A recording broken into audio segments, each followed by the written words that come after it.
তো গাইস দেখেন বেবিকে নিয়ে স্কুলে আসলাম। এখন পিটি করতেছে স্যারেরা, দেখেন পিটি করাইতেছে। দেখেন কত ছেলে মেয়ে।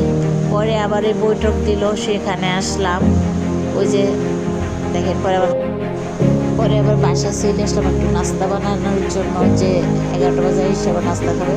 কারণ আবার বেবিকে নিয়ে যাইতেছি। দেখেন আমার বেবি ব্যাগ নিয়ে দেখেন ছোট্টটা কি করতেছে। এই যে দেখেন আবার সরিষা দেখেন পাইকাও গেছে গা, সরিষার বীজ নিতে আছে। দেখেন এইবার হাঁস তারা করতেছে আমার বাবুটা। দেখেন এই যে হাঁস। এই যে আবার আমরা যারা অভিভাবক আছি বৈঠকের জন্য ডাকছিল, ওই যে দেখেন বৈঠক হইতেছে থানা বোর্ডের বৈঠক।